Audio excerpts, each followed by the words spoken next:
말씀 전하는 시간입니다. 오늘은 마음이 강해져야 합니다 라는 제목으로 하나님의 말씀 전합니다. 여러분, 오늘 우리 성도들은 마음이 강해져야 합니다.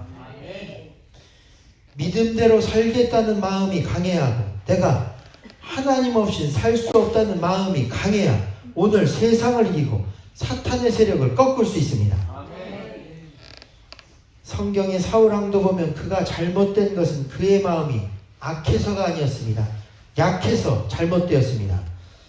그가 블레셋 군대 앞에 하나님께 제사를 먼저 드리고 싸워야 했는데 일주일이 지나도 제사드릴 사무엘 선지자가 오지 않고 군사들이 흩어지기 시작하자 두렵고 약한 마음에 자신이 먼저 제사를 드렸습니다. 그리고 그때 사무엘이 오자 그를 무섭게 책망하기 시작합니다. 순종이 제사보다 낫고 듣는 것이 수양의 기름보다 나으니라. 왜 하나님을 믿고 기다리지 않고 내가 드려야 할 제사를 경고망동하게 당신이 드렸느냐. 결국 주님은 그 사울왕을 패하시고 다윗을 왕으로 세우셨습니다.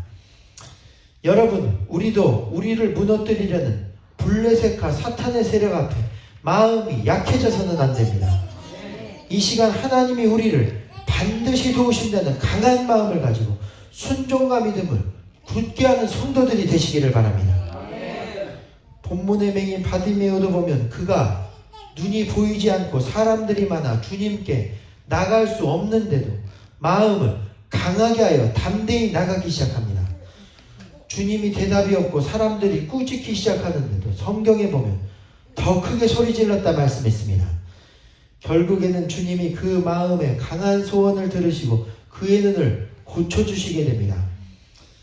그러므로 이 시간 우리도 우리의 마음만 약해지지 않으면 됩니다.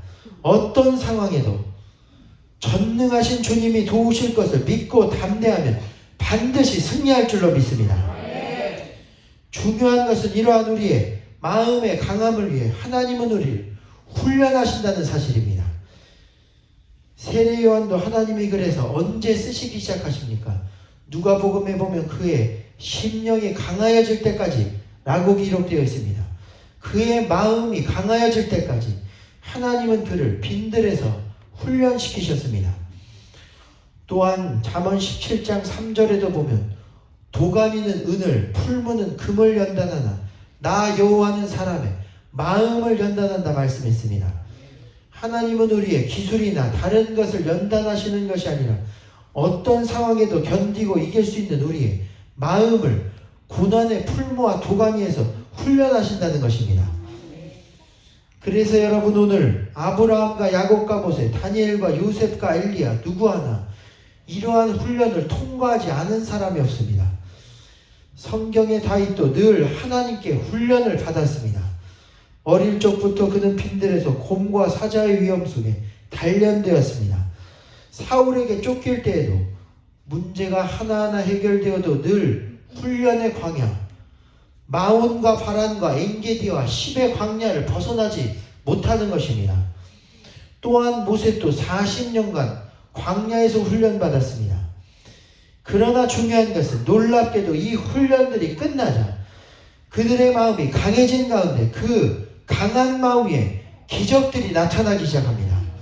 홍해가 갈라지고 바위에서 물이 터졌으며 그 밖에도 만나와 불기둥과 구름기둥 400년간 이스라엘이 한 번도 체험하지 못했던 은혜의 기적들로 가득하게 되었습니다.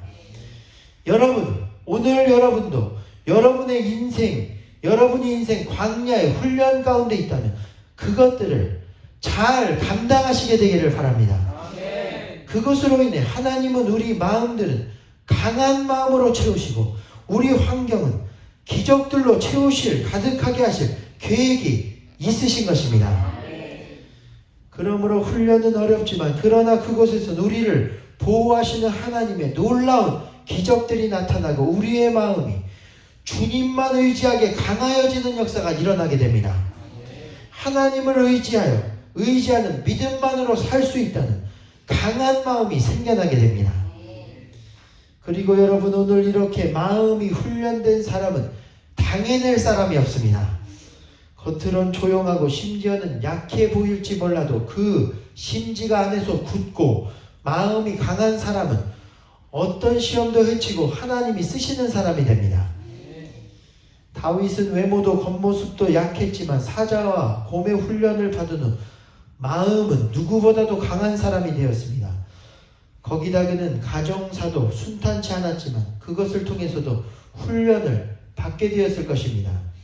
그의 가정사에 대하여 그가 쓴 시편 51편에 보면 이런 구절이 나옵니다. 내가 죄악 중에 출생하였으며 어머니가 죄 중에서 나를 잉태하였나이다. 여기서 내가 죄악 중에 출생하였다라는 말을 많은 성경학자들은 인간이 태어날 때부터 원죄를 가진 죄인으로 태어남을 표현하는 구절이라고 말합니다. 그러나 사실 이 말을 완전히 다르게 해석할 수도 있는데 그것은 내가 죄악 중에 출생하였다라는 말, 그 말 그대로 그의 부모가 그를 간음한 죄악 중에 낳은 것이라는 것입니다. 그도 그럴 것이 다른 시편의 다윗은 그의 아버지 이새가 그를 버렸다라는 표현을 쓰게 됩니다. 그러나 주님은 나를 영접할 것이라. 그리고 또한 또 다른 시편에서 다윗이 고백한 것은 내가 나의 형제에게는 객이 되고 나의 어머니의 자녀들에게도 낯선 사람이 되었나이다 라는 말이 나옵니다. 사생아로서 지금의 형제들에게도 외면받고 원래 어머니의 형제들과도 인연이 끊어지게 되었다는 것입니다. 실제로도 선지자 사무엘이 이새의 8아들 중 왕을 세우기 위해 찾아갔을 때에도 사실상 가족들은 다윗을 부르지도 않았습니다. 거기다 사무엘까지도 첫째 엘리압을 볼 때에 그의 외모만을 보고 말하기를 과연 하나님의 기름 부으실 자가 여기 있도다 말합니다. 그러나 그때 하나님께서 하신 말씀은 그의 용모와 키를 보지 말라. 내가 이미 그를 버렸느니라 말씀했습니다. 그리고 다시 하신 말씀은 내가 보는 것은 사람과 같지 아니하니 사람은 외모를 보거니와 나 여호와는 사람의 중심을 보신다는 것입니다. 여기서 중심이 히브리어로는 레바브로 바로 사람 안에 있는 마음과 스피릿, 사람의 심령을 의미합니다. 그리고는 하나님이 8번째 아들 다윗에게 기름 부어 왕이 되게 하셨습니다. 왜냐하면 하나님은 그가 훗날 골리앗과도 홀로 대적할 수 있는 모든 것을 감당할 수 있게 훈련된 강한 영혼의 소유자라는 것을 알고 계셨기 때문입니다. 따라서 그를 통해 하나님이 하시고자 하는 모든 일을 행하셨습니다. 그는 하나님의 마음에 합한 자가 되어 하나님의 뜻을 이루는 자가 되었습니다. 마찬가지로 여러분, 오늘 여러분 가운데 말 못할 사정과 고난과 풀모의 연단이 있다면 그것은 하나님이 여러분의 마음을 훈련시키기 위한 도구이고 그 훈련을 마친 후에 강한 믿음의 일꾼으로 주님이 사용하실 것을 믿으시는 여러분이 되시기를 축원합니다. 훈련으로 마음이 강해진 여러분을 주님은 어떤 환난도 헤쳐나갈 일꾼으로 세우시게 되는 것입니다. 그래서 여러분 오늘 마음이 강한 사람은 절대 분위기에 휩쓸리거나 사람들의 말에 휩쓸리지 않습니다. 사람들은 눈치를 따라 살지 않습니다. 오직 하나님의 말씀대로만 살아갑니다. 믿음을 따라서만 살아갑니다. 순종하는 삶이 삶의 중심이 됩니다. 세상 유행이 아닌 하나님의 법도를 따라 살게 됩니다. 잠시 간증을 드리면 이번 퀴즈 부흥회 때도 간증을 했지만 우리 노아에 대해 간증했는데 노아만 자꾸 간증해서 죄송하지만 하도 노아가 예쁜 말을 많이 해서 간증을 안 할 수가 없습니다. 이번에 정성용 원사님의 아들 노아가 3주간 아파서 학교를 잘 못 갔습니다. 지금도 아프신 분들이 많은데요. 지난주에는 이 노아가 귀까지 열이 나고 아파 이번에 고생을 많이 했습니다. 그런데 노아가 지난주 아픈 가운데도 부모님의 기도를 받는 가운데 한 꿈을 꾸었다는 것입니다. 꿈에 보니 자신이 학교에서 다른 학생들과 열심히 시험 문제를 풀고 있었는데 자기가 반에서 꿈이지만 1등을 달리고 있다는 것입니다. 얼마나 좋습니까? 신나서 시험 문제를 풀고 있었는데, 그런데 이 주변이 갑자기 이상해지더니 주변에 있던 다른 학생들이 모두 치링, 한 사람도 빠짐없이 컨닝을 하며 전부 서로 남의 것을 보고 시험을 풀기 시작했다는 것입니다. 그러고 보니까 자신의 성적이 내려가고 있었고, 그러니 주위에서 자신에게도 치링을 하라고 유혹이 오더라는 것입니다. 그런데 놀랍게도 노아가 꿈인데도 이렇게 이야기했습니다. 내가 예수를 믿는 사람인데 나는 절대로 치링을 하지 않습니다. 하나님이 나에게 지혜를 주실 것입니다. 그리고 뿌리쳤다는 것입니다. 꿈인데도 제가 듣고 얼마나 대견한지. 그런데 놀랍게도 그 순간 하나님의 지혜가 자신에게 임하고 자신이 다시 1등을 달리고 있다라는 것입니다. 할렐루야. 그리고 꿈을 깨었는데 꿈이지만 얼마나 신령한 꿈인지, 또한 아이가 그렇게 생각하고 말할 수 있다는 것에 부모님도 기뻐하고 저도 마음에 흡족한 마음이 들어 간증을 전하게 되었습니다. 박수 한번 칠까요? 그렇습니다, 여러분. 오늘 세상은 때론 우리를 시험합니다. 세상 풍조에 휩쓸리게 만듭니다. 사람들의 눈치를 따라 살게 만듭니다. 그러나 그 가운데도 우리는 훈련을 잘 받고 마음 중심에 강한 마음을 가지고 이 모든 유혹들을 이겨내야 합니다. 내 속에 있는 마음의 강함이 하나님의 말씀을 따라 살 수 있게 만듭니다. 아까 말한 사울왕도 겉으로는 왕이었고 누구보다도 강해 보이는 사람이었습니다. 그러나 실제로 두려움과 공포에 휩싸여 나중에 상황에 흔들리고 하나님의 말씀에 불순종하게 됩니다. 그 사람들의 눈치만 보는 사람이 되었는데, 조금 전 말씀드렸듯 사울왕이 제사를 드린 직후 도착한 사무엘이 그의 불순종을 보고 분노하여 그를 책망하게 되고, 그 아비멜렉과의 전투에서도 또다시 그가 불순종하는 일이 일어나자 사무엘이 그를 축복하지 않고 완전히 이번에 떠나려고 합니다.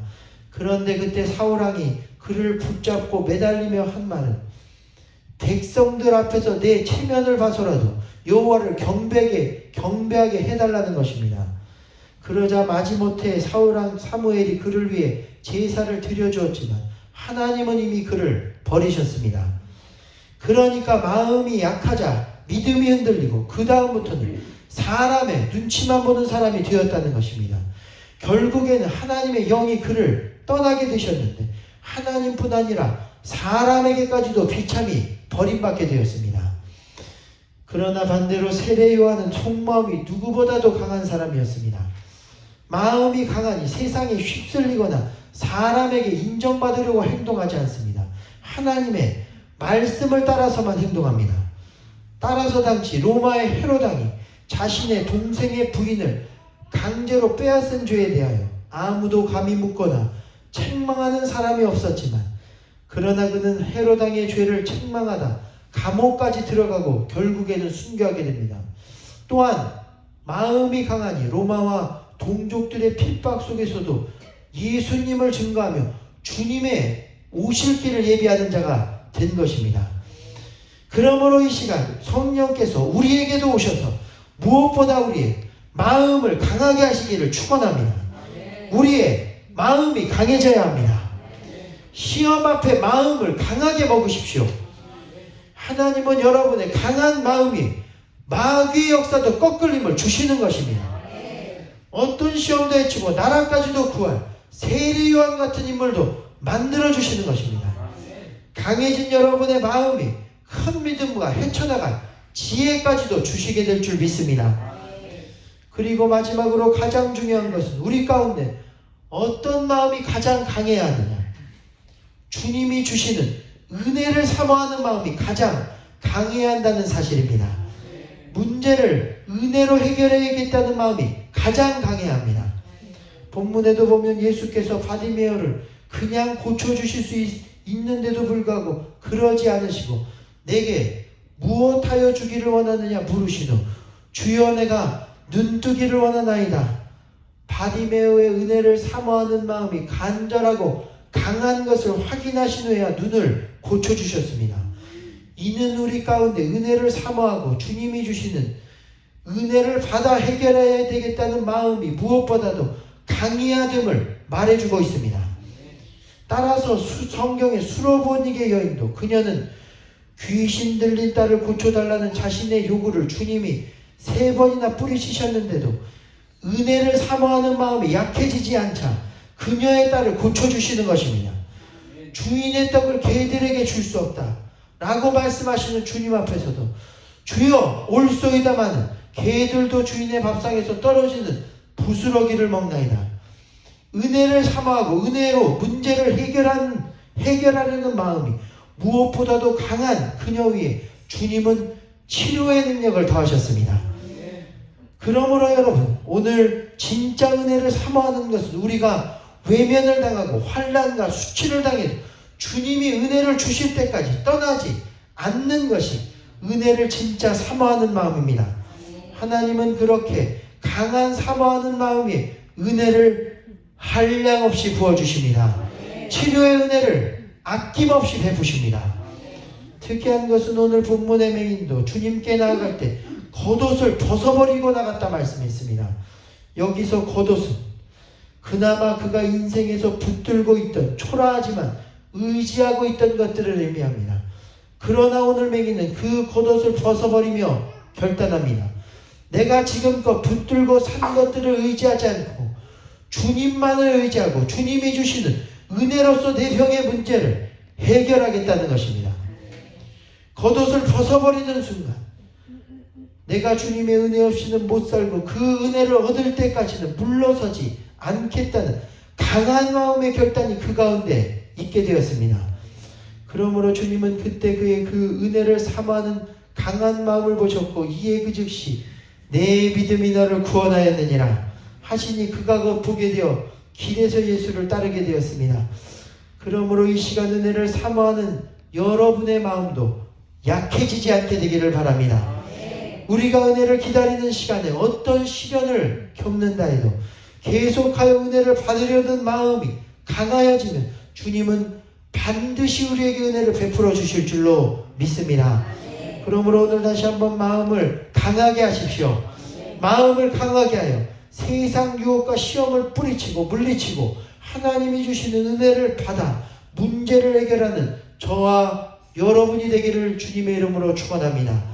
다시 한번 이 시간 나를 붙드시는 주님의 은혜가 강한 마음을 가지고 인생의 역경을 이겨내기를 원하는 여러분 가운데 가득하기를 간절히 소망합니다. 간절히 축원합니다. 이 시간 말씀 생각하며 나의 마음 이 시간 강하게 하게 하여 주옵소서. 시험과 환난을 통과하고 주님이 쓰시는 강한 믿음과 마음의 사람이 되게 하여 주옵소서. 우리 이 시간 아까 부른 너는 내 아들이라 찬양하신 후 다 같이 기도하고 우리가 통성으로 기도드리겠습니다.